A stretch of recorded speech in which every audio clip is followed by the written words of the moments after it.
있기를 원해요.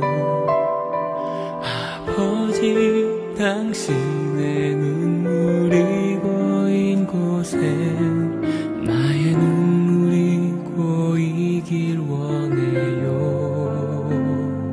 아버지, 당신이 바라보는 영혼에게 나의 두 눈이 향하길 원해요. 아버지, 당신이 울고 있는 어두운 땅에 나의 두 발이 향하길 원해요. 나의 마음이 아버지의 마음 알아. 내 모든 뜻 아버지의 뜻이 될 수 있기를. 나의 온몸이 아버지의 마음 알아.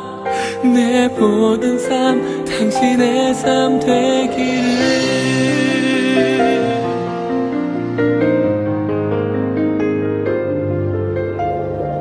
아버지, 당신의 마음이 있는 곳에 나의 마음이 있기를 원해요. 아버지, 당신의 눈물이 고인 곳에 나의 눈물이 고이길 원해요. 아버지, 당신이 바라보는 영혼에게 나의 두 눈이 향하길 원해요. 아버지, 당신이 울고 있는 어두운 땅에 나의 두 발이 향하길 원해요. 나의 마음이 아버지의 마음 알아. 내 모든 뜻 아버지의 뜻이 될 수 있기를. 나의 온몸이 아버지의 마음 알아. 내 모든 삶 당신의 삶 되기를. 나의 마음이 아버지의 마음 알아. 내 모든 뜻 아버지의 뜻이 될 수 있기를. 나의 온몸이 아버지의 마음 알아. 내 모든 삶 당신의 삶 되기를. 내 모든 삶 당신의 삶 되기를.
무엇이나 근심하지 말고 주 예수께 아뢰라.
함께 기도하시겠습니다. 하나님 감사합니다. 오늘 또 수요일 저녁 우리가 또 하나님께 예배하며 또 함께 말씀 나누게 하시니 감사합니다. 한 주간 살아가면서 날마다 하나님 말씀 가까이 하며 또 주님과 동행하며 살아가는 우리 모두 되게 하여 주시옵소서. 감사드리며 예수님의 이름으로 기도드립니다. 아멘. 오늘 함께 나눌 우리 수요일 저녁 하나님 말씀은 느헤미야 1장 1절에서 11절입니다.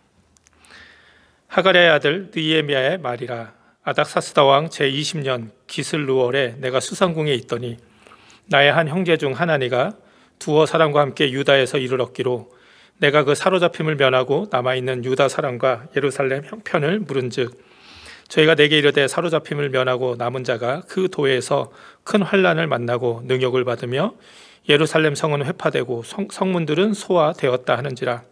내가 이 말을 듣고 앉아서 울고 수일 동안 슬퍼하며 하늘의 하나님 앞에 금식하며 기도하여 가로되 하늘의 하나님 여호와 크고 두려우신 하나님이여 주를 사랑하고 주의 계명을 지키는 자에게 언약을 지키시며 긍휼을 베푸시는 주여 간구하나이다.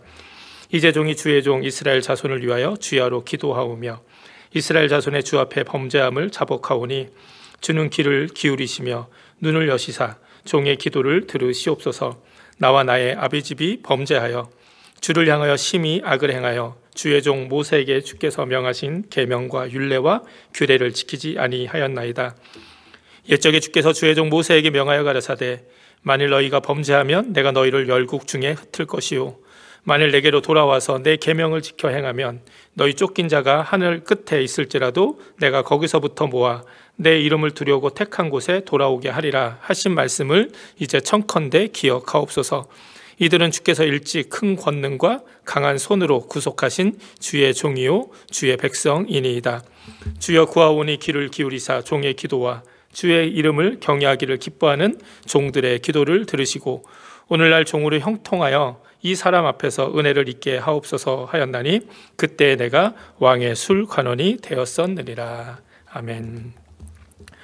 오늘도 수요일 저녁 영상으로 하나님께 예배하신 여러분들에게 하나님의 귀한 은혜가 함께 하시기를 바랍니다. 오늘부터 수요예배 때 몇 주간 이 느헤미야의 말씀을 함께 나누도록 하겠습니다. 우리가 새벽에는 에스라 그리고 이제 요즘은 에스더의 말씀을 함께 나누고 있죠. 그런데 바로 이 에스라, 느헤미야, 에스더 이 세 성경책의 공통점은 바로 이 성경에 나오는 바사라는 나라, 세계사에는 페르시아라는 나라죠. 이 페르시아라는 시대적 배경을 함께하고 있는 성경입니다. 특별히 에스라와 느헤미야는 이 한 권의 성경으로 알려질 정도로 같은 시대, 어떤 같은 상황에 대한 기록을 우리에게 전해주고 있습니다. 한번 기억을 한번 더듬어 보면 이 에스라 우리가 말씀을 함께 나눴던 것처럼 에스라는 먼저 스룹바벨이라는 사람이 이 고레스의 이 바벨론을 멸망시킨 이제 이 고레스라는 이 페르시아 왕의 명령을 받고 이 스룹바벨과 많은 사람들이 이제 예루살렘으로 돌아오게 되는 이야기를 기록하고 있습니다. 그것을 우리는 이 바벨론 포로로 잡혀갔던 사람들이 다시 예루살렘으로 돌아온다 해서 바벨론 포로 귀환이라고 합니다. 그래서 1차 귀환은 이 스룹바벨과 많은 사람들이 유대 사람들이 이제 제사장과 레위 사람들이 예루살렘으로 돌아오죠. 그 돌아온 목적은 이 고레스의 명령에 의해서 무너진 예루살렘 성전을 다시 재건하기 위해서 돌아오게 된 것이죠. 그리고 이것은 이사야와 에레미야의 예언이 하나님의 그 예언이 또 합하게 된 어떤 역사적인 사건이라고도 할 수 있습니다. 그 후에 성전이 건축되고 이제 두 번째는 에스라라는 이 학사에 의해서 제사장경 학사 에스라가 또 사람을 이끌고 다시 예루살렘으로 돌아오게 됩니다. 그때는 아닥사스다 왕이라는 왕의 명령을 받고 또 허락을 받고 예루살렘으로 돌아오게 됩니다. 그리고 이제 1차로 돌아온 사람들이 무너진 성전을 재건했다면 이제 에스라는 2차로 함께 돌아오면서 무너진 이스라엘 신앙을 하나님의 말씀 율법으로 회복시켰다는 것이죠. 이때가 이제 2차 포로 귀환입니다. 그리고 이제 3차 포로 귀환이 바로 오늘 본문에 나오는 느헤미야의 때에 일어나게 됩니다. 그래서 느헤미야를 중심으로 사람들이 다시 예루살렘으로 돌아오게 되죠.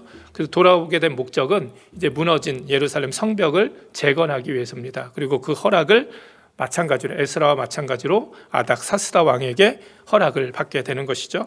그리고 이 에스라와 느헤미야는 동시대 인물입니다. 그래서 먼저 2차로 왔던 에스라와 그 후에 이제 총독으로 임명되어 예루살렘을 온 느헤미야가 함께 힘을 합쳐서 예루살렘 성벽을 재건하고 그 후에 무너진 이스라엘의 신앙의 회복을 운동을 함께하는 신앙 개혁을 일으키는 아주 귀한 일을 감당하게 됩니다. 그게 바로 이제 느헤미야의 말씀인 것이죠.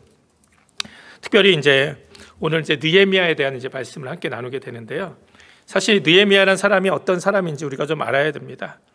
느헤미야는 무너진 예루살렘 성벽을 재건한 사람이었고 또 말씀드린 것처럼 예스라와 함께 이스라엘의 영적 대각성을 불러일으킨 사람이었습니다.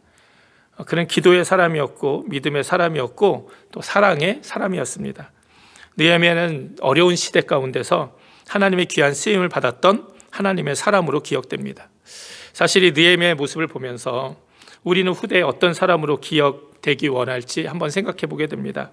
우리에 대해서, 나에 대해서 하나님은 어떤 평가를 내려주시고 또 교회에는, 그리고 나의 후손들은, 또 나를 아는 사람들은 어떤 사람으로 나를 기억하게 될까 우리가 한번 생각해 봐야 합니다. 이렇게 느헤미야는 정말 성경 가운데서 아주 어둡고 힘든 그런 시기에 정말 하나님의 귀한 쓰임을 받았던 사람으로 기억되고 있습니다. 특별히 느헤미야라는 사람은 이 바벨론 포로 중에 태어난 인물입니다. 오늘 우리도 이제 이민 와서 이제 미국 땅에서 우리 살아가고 있는데 이제 우리도 2세대, 3세대 이제 우리 자손들이 태어나고 있죠. 느헤미야 역시 바벨론 포로에 끌려갔던 그 사람들 가운데 이제 그들의 자녀로 태어나게 된 것이죠. 그리고 그러니 정말 얼마나 많은 한계와 어려움 가운데 있었겠습니까? 그럼에도 불구하고 느헤미야는 세계 최고의 최강국인 페르시아에서 매우 성공한 인생을 살았던 것을 우리가 성경을 통해 볼 수 있습니다. 우리는 성경 속에서 느헤미야의 하나님을 향한 분명한 신앙, 그리고 그의 지혜로움, 그리고 그의 겸손한 인격과 실력을 보게 됩니다. 바로 이런 모습이 그를 어려운 상황과 환경 속에서도 성공적인 삶을 살 수 있게 했음을 우리가 쉽게 알 수 있습니다. 특별히 1장 11절에 보면 느헤미야의 당시 공식적인 직함이 나오는데 바로 아닥사스다 왕의 술관원이었다고 기록이 되고 있습니다. 술관원이라는 것은 쉽게 말하면 왕이 술을 마시기 전에 일단 그 술에 독이 들었나 안 들었나를 체크하는 사람입니다. 그것이 뭐가 그렇게 대단한가, 그냥 한낱 어떤 내시와 같은 존재인 것처럼 생각할 수도 있지만 사실 이 술관원이라는 것은 매우 공식적인 직함이고 중요한 직책이었습니다. 옛날이나 지금이나 한 나라의 정치적인 지도자는 언제나 자기의 안전, 신변의 안전을 최우선으로 하죠. 그렇기 때문에 가장 믿을 만한 사람, 신뢰하는 사람을 가장 자신의 옆에 두게 되는 것입니다. 무엇보다 자기가 날마다 마시는 음식과 먹는 음식과 마시는 음료를 체크하는 그 직함은 매우 중요한 위치였다는 것이죠. 그리고 뿐만 아니라 이 아닥사스다 왕 옆에서 국정을 함께 논의할 수 있는 아주 지금과 같으면, 지금 말로 하면 이 비서실장과 같은 아주 그런 귀한 직책이 바로 술관원이었다는 것이죠. 그래서 지금 느헤미야는 지금 그 왕과 함께 금과 은과 상아로 지어진 아름답고 화려한 궁전에서 왕과 함께 지금 생활하고 있는 것이죠. 얼마나 풍요롭고 호화로운 생활이었겠습니까? 느헤미야는 이렇게 정말 포로로 끌려간, 그 조상이 포로로 끌려간 그 나라에서 2세로 태어나서 오히려 그 나라의 가장 성공한 자리 중에 하나에까지 올라가게 된 아주 입지적인 그런 인물이기도 했던 것이죠. 이렇게 귀한 삶을 살고 있던 느헤미야가 어느 날 고국 예루살렘의 소식을 듣게 되었습니다. 그 땅에 남아있는 사람들이 겪고 있는 어려움과 무너진 예루살렘 성에 대한 소식이었습니다. 그런데 참 흥미로운 것은 이 소식을 듣고 느헤미야가 수일 동안 슬퍼하며 울며 하나님께 금식하며 기도했다는 거예요. 너무나도 그것을 마음 아파했다는 것이죠. 사실 느헤미야는 예루살렘에서 태어난 사람도 아니었습니다. 그 아버지가 예루살렘에서 태어난 것이죠. 자신은 그 땅을 한 번도 가보지 않았을 거예요. 그럼에도 불구하고 느헤미야가 그 고국의 그 아픈 힘든 소식을 듣고 마음을 아파했다는 것이 참 흥미롭습니다. 오늘날 이제 우리의 자녀들, 미국에서 태어난 우리 2세, 3세들이 부모의 나라, 우리 한국에 대한 소식을 듣고 정말 그곳에서 어렵고 힘든 일이 있다고 했을 때 얼마나 정말 느헤미야와 같은 아픔을 가지고 기도할지 사실은 우리들도 잘 모르죠. 예. 그런데 이상하게 느헤미야는 그랬다는 거예요. 어떻게 느헤미야가 이렇게 할 수 있었을까요? 사실 느헤미야는 말씀드린 것처럼 아무 부족함 없이 평화롭게 지금의 성공을 누리며 충분히 살 수 있었습니다. 그런데 느헤미야는 이 자신의 민족의 그 고국의 아픔을 듣고 마음 아파하기 시작했어요. 그리고 나서 그 안에 어떤 소망이 생깁니까? 그 무너진 성벽을 재건하고자 하는, 그래서 예루살렘으로 돌아가서 그 성벽을 재건하고자 하는 그 마음이 그 가운데 생겼다는 거예요. 정말 느헤미야가 지금 이 성공의 자리까지 올라가기 위해서 얼마나 많은 노력과 또 어려움이 있었겠습니까? 마치 우리 이민자의 2세, 3세로 미국 땅에서 태어나서 성공하기 위해서 최선을 다해 노력하며 살아가고 있는 우리 자녀들처럼 아마 느헤미야도 참 많이 힘든 시간과 노력을 들여서 지금의 자리까지 올라갔을 겁니다. 그런데 이렇게 성공의 자리에 있을 때 느헤미야는 결코 그 자리에 안주하지 않았다는 거예요. 그는 자신의 민족이 처한 아픔을 외면할 수 없었습니다. 그리고 이 느헤미야의 이런 마음은 단순히 민족에 대한 아픔만이 아니었어요. 사실 느헤미야는 하나님의 마음을 소유한 사람이 가진 아픔을 지금 겪고 있었다는 것이죠. 오늘 본문에 보면 느헤미야는 5절부터 이렇게 기도하고 있습니다. 하늘의 하나님 여호와, 크고 두려우신 하나님이여, 주를 사랑하고 주의 계명을 지키는 자에게 언약을 지키시며 긍휼을 베푸시는 주여 간구하나이다. 이 느헤미야는 정말 하나님에 대한 신앙을 굳게 갖고 있었습니다. 하나님의 약속을 굳게 믿고 있었죠. 하나님의 계명을 지키는 자에게는 언약을 지키시고 긍휼을 베푸시는 그 하나님. 그런데 그 다음부터 이어지는 느헤미야의 기도가 무엇입니까? 이런 하나님을 버리고 나와 나의 조상과 내가 그 하나님을 버렸다는 거예요. 하나님의 말씀을 버리고 하나님의 율법을 지키지 않고, 그래서 지금 이렇게 흩어져서 포로로 또 여러 나라에 흩어져서 아픔과 고통을 당하며 살고 있다는 것이죠. 지금 예루살렘에 남아있는 사람들 역시 그런 고통 가운데 있음을 고백하는 거예요. 근데 이 고통은 결국 자신들의 죄악 때문이라고 회개하며 기도하고 있는 것이죠. 그런데 이런 현실 속에서 느헤미야는 사실 하나님의 본심도 알고 있었다는 거예요. 하나님이 유대민족을 영원히 버리신 것이 아닌 것을 분명히 알고 있었어요. 그리고 하나님은 이 유대민족을 다시 되찾기 원하신다는 마음도 알고 있었습니다. 그래서 이 자신의 조상의 죄, 자신의 민족의 죄를 고백한 후에 9절에 이렇게 기도하고 있죠. 만일 내게로 돌아와서 내 계명을 지켜 행하면 너희 쫓긴 자가 하늘 끝에 있을지라도 내가 거기서부터 모아 내 이름을 두려고 택한 곳에 돌아오게 하리라. 하신 말씀을 이제 청컨대 기억하옵소서. 이들은 주께서 일찍 큰 권능과 강한 손으로 구속하신 주의 종이요 주의 백성이니이다. 이스라엘은 하나님의 종이고 백성이라는 사실, 하나님은 이 잃어버린 사람들을 다시 찾고 회복시키기 원하신다는 그 하나님의 마음을 느헤미야는 알고 있었던 거예요. 그래서 그 하나님의 마음을 품게 되니까 기도하게 되고 아픔을 가지게 되고 이 하나님의 귀한 일에 내가 쓰임받기 원한다는 그런 그 마음의 결단과 열정이 생긴 것이죠. 어떻게 느헤미야가 이런 모습을 가질 수 있었을까요?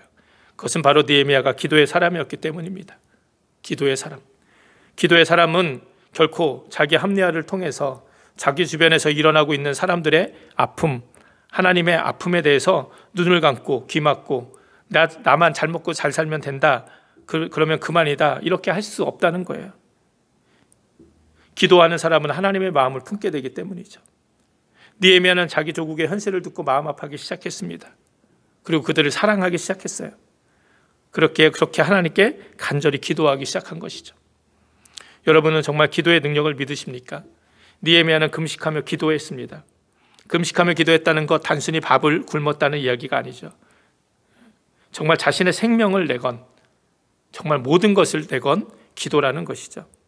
한번 기도하고 끝난 것이 아니라 수일간 계속 기도했다고 성경은 기록하고 있습니다. 하나님의 마음이 있었기에. 그러니 정말 이런 것 같아요. 기도하는 사람은 하나님의 마음을 품게 되고요, 하나님의 마음을 품으니 더욱더 기도하게 되는 거예요.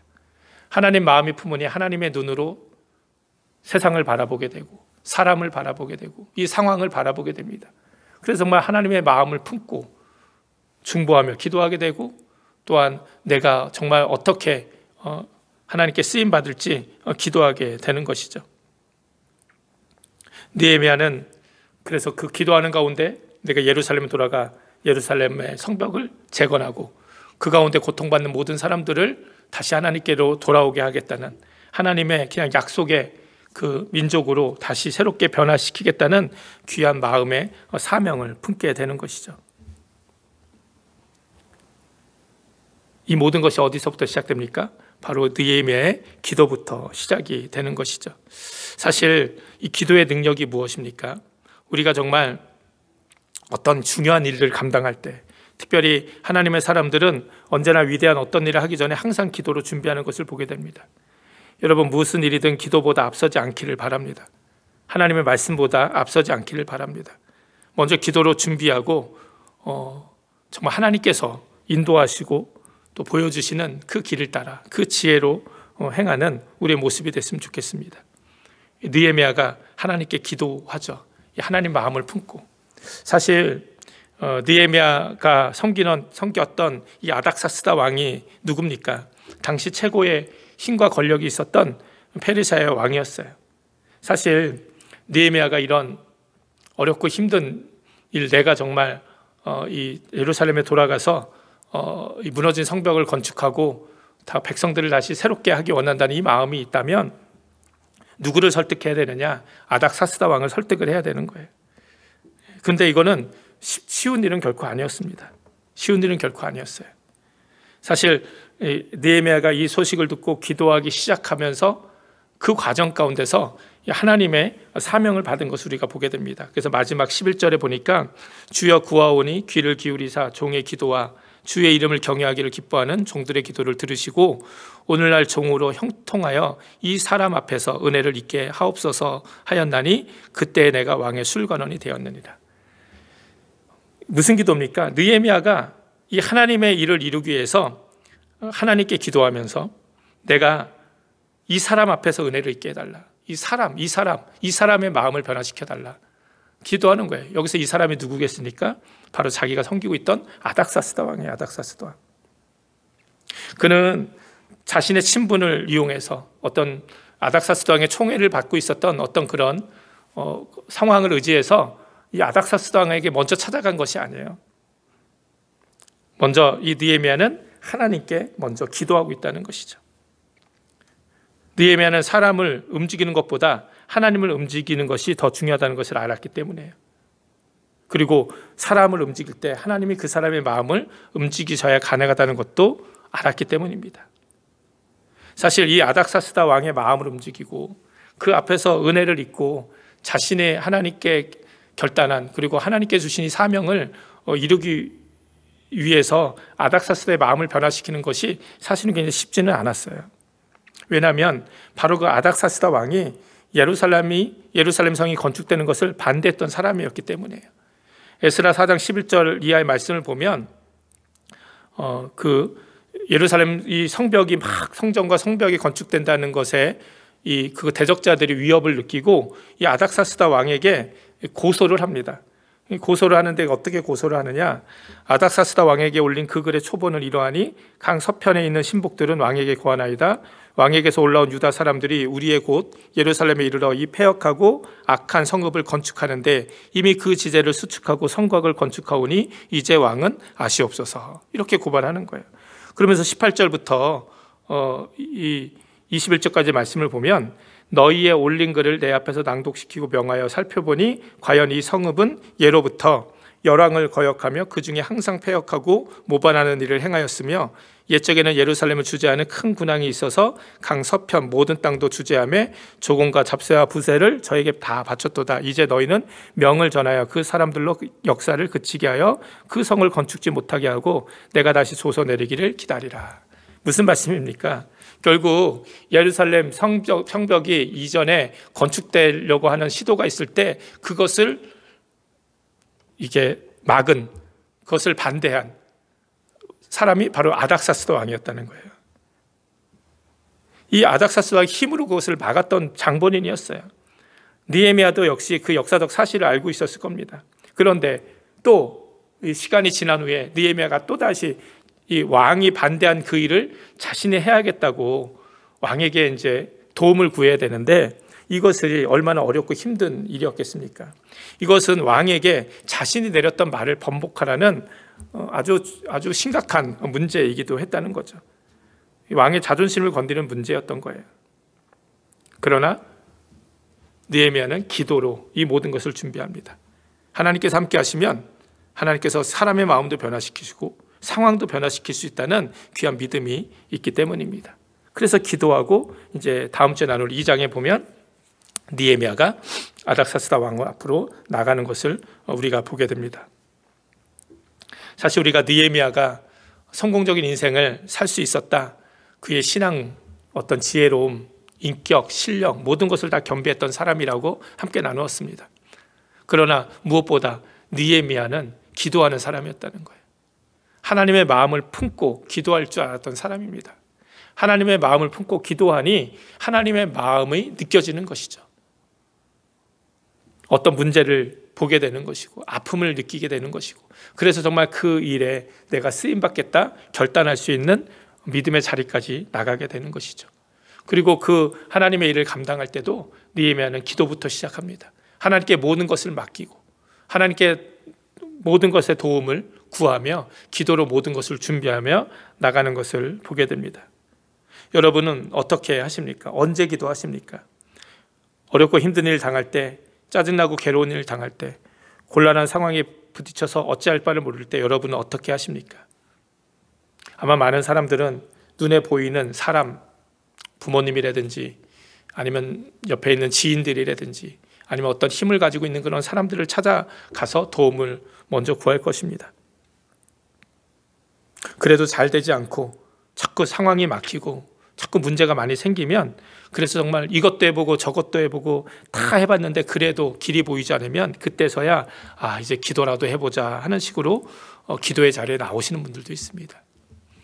어떤 일을 할 때, 어떤 하나님의 사명을 감당할 때, 또 어떤 문제를 해결해 나갈 때 기도부터 시작하는 느헤미야 같은 사람이 있는가 하면, 그래서 그 기도를 통하여 하나님 마음을 품고 하나님의 방법을 깨닫고 하나님이 원하시는 대로 그 일을 해결해 나가는 사람이 있는가 하면, 이런저런 모든 인간적인 일을 다 해보고 그래서 안 되면 마지막에 기도라도 해보자는 포기하는 심정으로 하나님께 나오는 그런 분들도 계시다는 거예요. 물론 하나님께 나온다는 그 사실 자체가 너무나도 중요합니다. 그러나 이왕 우리가 하나님께 기도로 나가기 원한다면 내가 정말 인간적인 방법들, 세상적인 방법들, 사람 의지하기 전에 먼저 하나님께 모든 것을 맡기고 하나님께 기도의 자리로 먼저 나가는 저와 여러분이 되었으면 좋겠습니다. 바로 이 느헤미야는 기도의 사람이었어요. 하나님의 마음을 품은 사람이었습니다. 민족의 아픔을 나의 아픔처럼 느꼈어요. 오늘 우리들도 이런 느헤미야 같은 아픔을 느껴야 합니다. 교회를 바라보며 교회에 어떤 아픔이 있다면 그 아픔을 나의 아픔으로 느껴야 합니다. 세상을 바라보며, 사람들을 바라보며, 또 우리도 하나님이 허락하신 우리의 고국, 우리의 민족, 우리의 조국이 있잖아요. 그 고국을 바라보며, 사람들을 바라보며 뭔가 문제가 있고 어려움이 있다면, 그리고 무엇보다도 신앙적으로 하나님을 떠난 모습들이 있다면 그것을 우리의 아픔으로 여기고 우리가 기도하며 나가야 됩니다. 그리고 하나님의 마음을 품고 정말 하나님이 새롭게 하시고 하나님께서 역사하기 원하시는 그 마음을 품고, 정말 이사야가 고백한 것처럼 주여 내가 여기 있나이다 나를 보내소서라고 고백하는 것처럼 그런 마음으로 주님 앞에 나가야 합니다. 이 에스라, 느헤미야, 이 모든 사람들의 공통점이 무엇입니까? 그냥 가만히 있으면 편히 살 수 있는 사람들이었어요. 그냥 지금 너무나도 좋은 삶을 살고 있기 때문에, 남들 부러워하는 그런 삶을 살고 있기 때문에 물질적으로도 부족하지 않고 세상에서도 소위 잘 나가는 그런 인생들이었기 때문에 그냥 눈 감고 귀 막고 조국의 아픔이라든지 하나님의 마음이라든지 이거 품지 않고 그냥 지금의 현실의 삶 속에서 안주해서 충분히 살아갈 수 있는 사람들이었습니다. 그러나 이들은 그렇게 하지 않았어요. 에스라도 그렇고 느헤미야도 그렇고 하나님의 마음을 품게 되었고, 그 마음을 품고 아파하며 기도하며 금식하며 정말 하나님의 귀한 일들을 감당한 사람이었습니다. 비록 세상에서는 스스로 고생길에 오른 사람들이었지만 하나님 보시기에는 너무나도 귀하고 정말 하나님 나라에 크게 쓰임받은 사람들이었죠. 여러분은 어떤 인생을 살기 원하십니까? 여러분의 자녀들이 어떤 인생을 살기 원하십니까? 세상적으로 성공하고 편안하게 살아가는 것도 중요한 문제죠. 그러나 그런 삶 속에서도 정말 하나님이 주시는 마음을 품고 사명을 품고 교회를 위해서 또 주님의 나라를 위해서 복음을 위해서 진정 쓰임 받을 수 있는 이 느헤미야와 같은 에스라와 같은 그런 인생이 되기를 주님의 이름으로 축원을 드립니다. 그러기 위해서는 무엇보다 우리가 기도하는 인생이 되어야 됩니다. 그리고 기도함으로 시작하고 기도로 끝나는, 그래서 정말 하나님 마음을 품고 주님 앞에 나갈 때 우리들도 이렇게 귀한 쓰임 받는 인생 될 줄 믿습니다. 이런 귀한 인생 살아가는 저와 여러분이 되기를 주님의 이름으로 축원을 드립니다. 함께 기도하시겠습니다. 하나님 감사합니다. 기도의 사람이었던 느헤미야, 그가 하나님 마음을 품고 조국의 아픔의 현실을 바라보며 정말 그곳을 향해 사명 가지고 기도함으로 나아갔던 것처럼, 그래서 정말 하나님의 귀한 일들을 감당했던 것처럼 오늘 우리들도 교회를 바라보며 세상을 바라보며 우리의 가정을 바라보며 이런 귀한 사명 가지고 하나님 마음 품고 나가는 주님께 쓰임받는 귀한 인생 되게 하여 주시옵소서. 무엇보다 우리가 기도하는 인생 되게 하여 주시옵소서. 기도로 시작하게 하시고 정말 모든 것들 정말 하나님께 맡기며 하나님과 동행하며 행하는 우리 모두 되게 하여 주시옵소서. 감사드리며 이 모든 말씀 예수님의 이름으로 기도드립니다. 아멘. 축도하겠습니다. 이제는 우리 주 예수 그리스도의 십자가의 그 크신 구원의 은혜와 하나님 아버지의 무한하신 사랑하심과 성령님의 감화감동 역사하심이 오늘 영상으로 수혜배 드리고 느헤미야와 같은 기도의 사람, 하나님 마음을 품은 귀한 인생 살기로 결단하는 우리 모두에게 이제로부터 영원토록 함께하여 주시기를 간절히 축원하옵나이다. 아멘.